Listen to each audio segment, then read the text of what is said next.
지난주 폴란드의 국군의 날 퍼레이드는 시간이 지난 지금까지도 화제가 되고 있습니다. 지난해에 이어 한국 무기를 대거 동원한 역대 최대 규모의 군사 퍼레이드였는데요. 이는 항시 러시아의 침략을 대비해야 하는 폴란드의 강력한 메시지가 담겨 있었습니다. 이를 보는 폴란드 국민들은 안도감뿐 아니라 벅찬 감정을 느꼈다고 하죠. 퍼레이드를 통해 천무다연장 로켓, K2 전차, K9 자주포 등 우리 한국 무기체계들을 확인하는 대한민국 국민들 또한 벅찬 감정을 느끼기에 충분했습니다. 퍼레이드가 열렸던 날은 한국의 광복절인 8월 15일이었습니다. 폴란드의 국군의 날이기도 했습니다. 이날은 폴란드에 있어서 한국만큼이나 매우 특별한 날이라고 하는데요. 1920년 8월 소비에트와의 전쟁에서 밀린 폴란드는 바르샤바까지 후퇴해 수도가 함락당할 위기에 처하게 되었습니다. 하지만 폴란드군은 바르샤바 전투에서 소비에트 서부전선군의 측면을 공격하여 포위 섬멸하는 전략을 펼쳤습니다. 이에 소비에트군 8만 병력을 전멸시키며 대승을 거두고 소비에트, 폴란드 전쟁을 승전으로 종결지을 수 있었습니다. 함락 직전 극적으로 승리한 폴란드에선 이날을 기념하여 국군의 날로 정하고 매년 군사 퍼레이드를 진행하고 있죠. 특히나 우크라이나 전쟁이 시작된 이후부터는 러시아에 경고하기 위한 목적으로 더욱 성대한 규모로 진행하고 있는 것이 특징입니다. 올해에도 역대급 규모의 군사 퍼레이드가 실시되었습니다. 앞서 언급한 천무다연장 로켓, K2 전차, K9 자주포 등 우리 한국에서 수입한 무기체계가 퍼레이드의 중심에서 역할을 했는데요. 안제이 두다 대통령이 차량을 타고 행진하는 가운데 차량 뒤로 K9 자주포가 뒤따르고 있는 모습도 확인할 수 있었습니다. 이를 위해 한국 무기를 운용하고 있는 최전선 부대들이 바르샤바로 이동했었습니다. 그런데 유럽 전역에서 호응을 얻은 이 행사가 끝난 후 많은 사람들에게 다시금 화제가 된 것은 리허설의 한 장면이었습니다.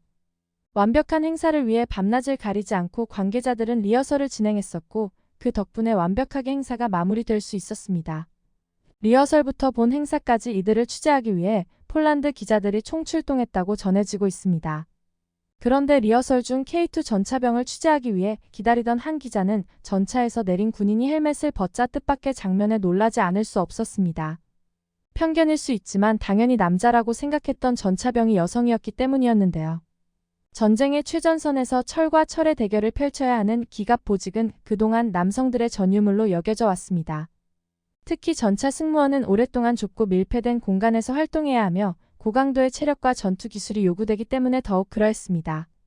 최근 여군의 비중이 높아져 가고 있기는 했으나 한 발당 20kg이 넘는 포탄을 장전해야 하는 것은 물론이고 단순히 장비를 조작하는 것에도 많은 힘이 들기에 기갑 분야에서는 좀처럼 여군을 찾아보기 힘들었습니다.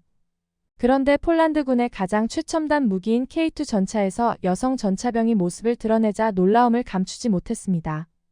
그러고는 곧바로 인터뷰를 시작했는데요. 여군은 K2 전차에 상당한 만족감을 드러내고 있었습니다. 그리고 이내 K2 전차에 여군이 탑승할 수 있는 이유가 드러났습니다. 우선 K2 전차의 높은 자동화 수준 때문에 가능한 부분이었습니다. K2 전차에는 자동장 전장치와 함께 승무원의 조작 편의를 위한 다양한 첨단 장치가 탑재되어 있습니다. 기존의 레오파르트2 전차의 좁은 차체에서 온몸을 비틀어가며 20kg에 달하는 포탄을 손으로 장전해야만 했습니다. 그러나 이제 폴란드 전차병들에게 버튼만 누르면 알아서 장전되는 K2 전차의 자동 장전 장치는 엄청난 충격을 주었습니다. 여기에 수동 변속기가 아닌 자동 변속기가 적용되어 마치 일반 승용차를 몰듯이 전차를 운전하는 것이 가능해졌습니다. 덕분에 승무원을 4명에서 3명으로 줄일 수 있었고 조작하는데 큰 힘을 들일 필요가 없어져 상대적으로 근력이 약한 여성 승무원이 전차에 탑승해도 전혀 어려울 것이 없었습니다. 오히려 좁은 전차 내부에서 장비를 조작하기엔 체격이 작은 여성이 유리한 장점까지 얻을 수 있게 되었습니다. 또한 K2 전차에 탑재된 반능동 유기압식 서스펜션 때문에 가능한 일이었습니다.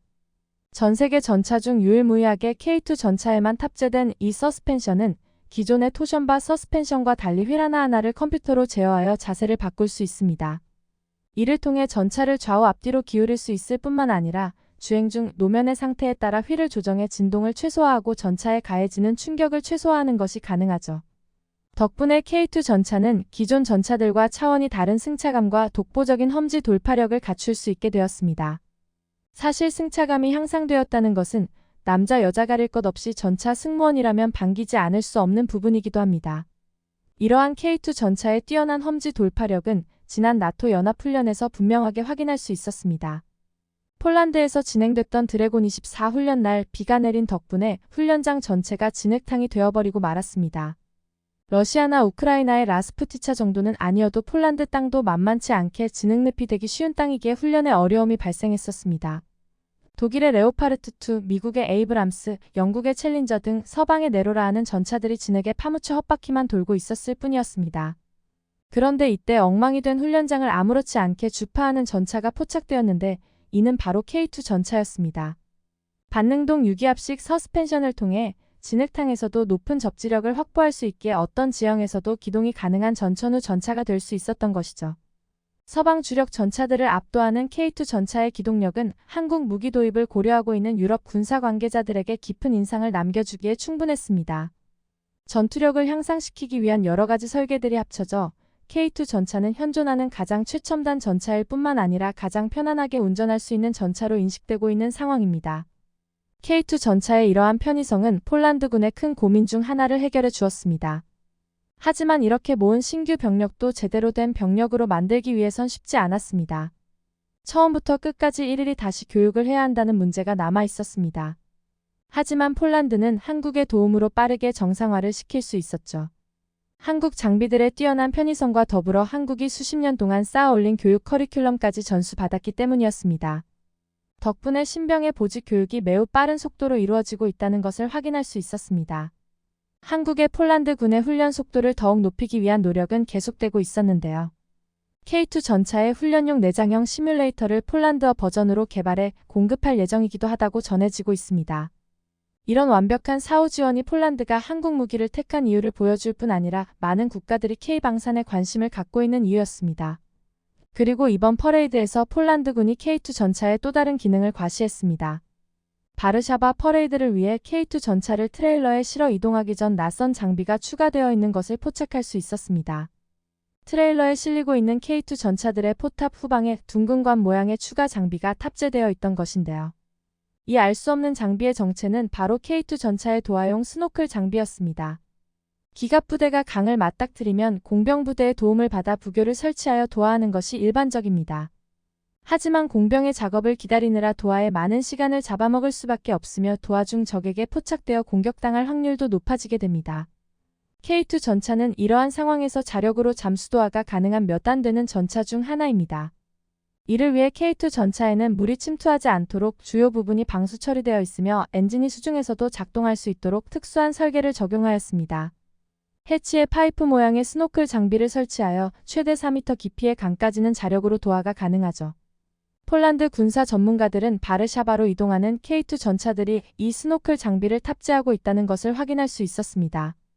1920년 8월 소비에트군의 공세에 수도 앞까지 밀렸던 폴란드군은 가지고 있는 모든 기갑 전력을 끌어모아 반격에 나섰습니다.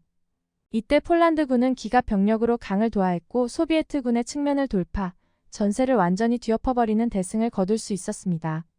그리고 84년이 지난 이번 국군의 날 행사에서 이 영광스러운 승리의 장면을 K2 전차를 통해 재현할 수 있었습니다. 폴란드의 국군의 날 기념 퍼레이드를 살펴보면 폴란드가 한국의 첨단 무기에 얼마나 큰 자부심을 가지고 있는지 확인할 수 있습니다. 폴란드가 한국 무기체계에 자부심을 갖고 있는 모습은 K방산의 위용을 보여주는 것과 같았습니다. 한국 방산의 계속되는 선전을 기대하는 바입니다. 영상을 끝까지 시청해주셔서 감사합니다. 구독과 좋아요는 영상 제작에 큰 힘이 됩니다.